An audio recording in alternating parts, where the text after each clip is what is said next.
1-2-1-2. You got Statue Page. We out here in a little spot, Cambria Heights, you know what I'm saying? Yeah. And right now, you know what I mean? We here with another legend, you know, that did the legends trying to really give a big shout out to the legends of the Queens movement, you know what I'm saying? So that's really the basis of the show. The basis of the show is that I'm trying to focus on the people who really were pioneers of the early Queens hip-hop movement. And I'm talking about the dudes that really did it in the parks back in the day. You can't really have that conversation without bringing up my man to the right of me. My man, the notorious lyrical beast. What's good? Mikey D, Mikey D.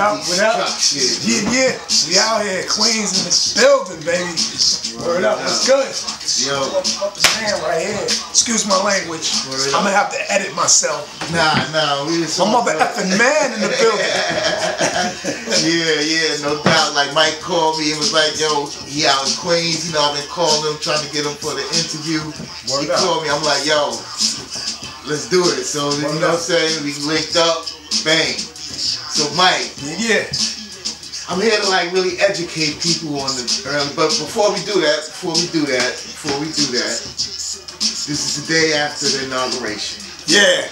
You know what I'm saying? So we gotta, you know what I'm saying, before we do that, we grown men, so we gotta, what's your thoughts on the whole situation?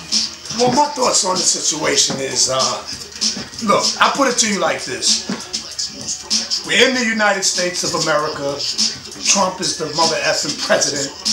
And me personally, I'm not trying to offend nobody, so I'm going to apologize in advance if you take offense to this. But I'm 49 years old, man, and I've been through my share of presidents. And not one of the presidents made my situation worse.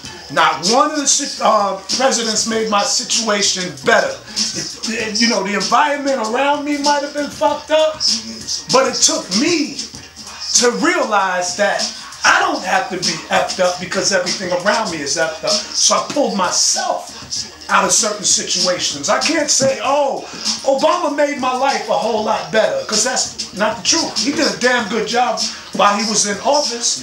And then you had presidents before him that effed stuff up too. But on a personal level, none of them ever did nothing for me or nothing to me. So it is what it is. That's all I can say. And a lot of these cats, you know, especially on social media, it cracks me up. You see all of these overnight politicians, but not one of them know who the freaking councilman of their neighborhood is. But they could get into a presidential debate. So I really don't ponder on none of that stuff, man. It is what it is, man. See, I'm on the same level of thinking. I think that if anything, we could pull something good out of Trump getting elected. If anything, we could show that we have to get more involved locally. Right. Exactly. At the ground level of politics. We got to go into our councilmen's office. Right. We got to go to our council meetings. We gotta become involved politically. Exactly. In order to know the system. Right. And you know what's the craziest thing about it? People are going to think I'm crazy for saying this, but you know how I am. I flip the words around a little bit. So, with Trump being in office right now, he basically gave me... We got my man Mikey D, and not to interrupt, we got my man Mikey D music playing. This is one of my best joints that I love, but yeah. Hey, yo, look, people gonna think I'm crazy for this one, but Trump gave me hope. And when I say hope, meaning I hope y'all open your eyes and realize what's really going on. Because when Obama was in office and he was doing so much good, everybody wanted to say, oh, Obama's not the president. There are people over him. He's just a puppet with the hands up his ass. Yeah. Right? Okay. What's the difference between him and Trump? Trump is now the president. Ain't them same puppet masters got them same hands up their ass? Bottom line is, we're going to have to unite. Yeah, that's the bottom line. And start doing things for ourselves. Yeah. Start getting more ownership. Start doing more entrepreneurs. And supporting each other. Exactly. That's what it is. Through music, through jobs, through information, through everything. Yep. If anything, Trump might be good for black people in terms of waking us up. Exactly. That's what it is. You know what I mean? He already woke, you know, a lot of people and a lot of my peers up for the simple fact that when Trump got into office, he gave racist people a voice now. They're not scared to, you know, they're not scared to say what's on their mind. I'd rather know the person that's hating me than to sleep next to the motherfucker that's hating me. Exactly. And with him, he fucking made it public. So now you know who's who. It is what it is. Same thing when Obama became president. We was like, yeah, a nigga. Yeah. You know what I'm saying? That was our time to celebrate. So we just gotta do what we gotta do. That's the bottom line, man. We gotta do what we gotta do and make our own situation better, support each other, and stop the pettiness, man. All that hate shit, man. We need to fucking get together and do what we gotta do, man. There's so many. Bigger picture. Yeah. Stop looking at the small picture. Yeah. Exactly the picture. So we might need a bigger camera for this. Word up. Word up.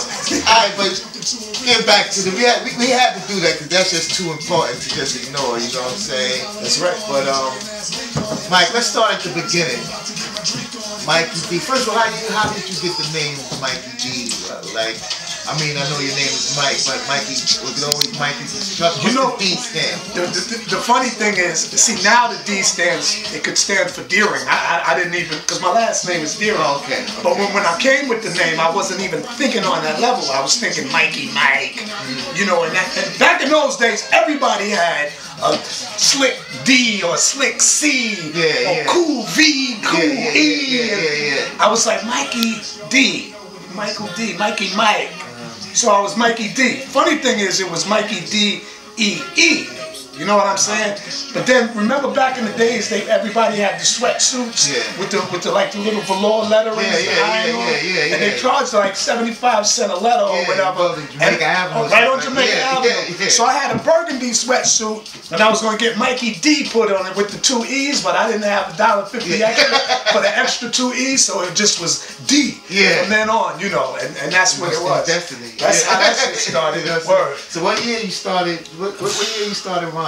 Man, we talking like maybe it had to be like maybe 79, 80, something like that. Sitting next door to my crib with my man D Money, because D Money used to come from Harlem and spend the summer at his grandmother's house that lived next door to me, and he's the one. And by the way, for those who don't know, where are we from? I'm from Lawton, Queens, LA, baby. Merrick Boulevard, 220-134. But yeah, so this is before I even knew what hip hop was. He's like the one that introduced us all around my block to hip hop. It was going on, but I hadn't got an air of it. And he introduced that to y'all by what, tapes? Cassette tape, because he had an older brother named Mike Action, and Mike Action used to go to all of the jams, like at Harlem World and stuff like that, and get the cassettes. And when D used to come out for the summer, he would steal his brother's tapes. So we was listening to, like, the first piece of hip hop that I got was when Kumo D was battling Busy B. You know what I'm saying? I was like, oh shit, and he was going in on him, and I was like, I like that, you know, and that's crazy. And then he had another tape with Grandmaster Caz. So you think that tape being your first hip hop tape you heard, do you think that kind of shit, because you know him as a battle MC, do you think hearing a battle your first tape influenced you to be a battle MC? That's almost exactly what happened. It's like a mixture, because I heard that battle, and then he played another tape with Grandmaster Caz, and he told a story. He told a story about the girl Yvette, but on that same tape, there was a heckler in the crowd, and he went in on the heckler.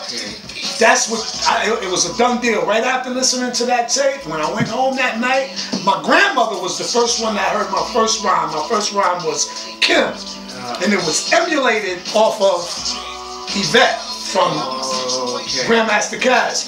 And then the competitiveness, that definitely came from a combination of Kumo D and Grandmaster Caz. So what grade are you in now? Like, where are we at now? Man, these cats used to tell me I used to bang on the lunchrooms in like the 6th grade, maybe the 5th. or something like that. You know what I mean? I really started popping when I was in the 7th. So so we talking elementary school, okay. PS 37. Okay. So now you honing your craft, you writing your rhymes. Yeah. They jamming in the park. Do you remember the first time you? I wasn't even familiar with the park jam scene, because we was doing cassette tapes in Johnny Quest's son porch at his mom's crib.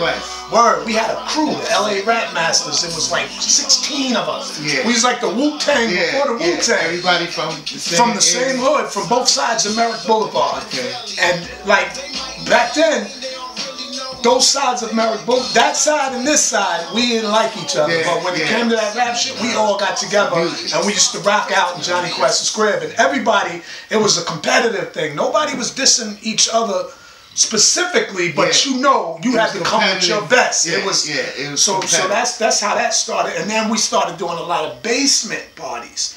Now the first park jam that I really remember. Now before I get to that, because I had Charlie Chan in here. Yeah. And he brought up also, I just thought it's interesting that he also brought up the basement parties. Yeah. The how important that was. House parties. What? As far as Queens, and that was like kind of like a Queens thing, because we did have the basement. Exactly. You know what I'm saying? So explain to them just how people think a basement party. Our basement parties was kind of like miniature jams. Absolutely. It was like a hip hop thing. It was straight hip hop going on. Yo, it could be a birthday party. It could just be a regular jam, or especially when somebody's parents went away and they left the older brother to babysit the little brother, and then they got the index cards for the invites.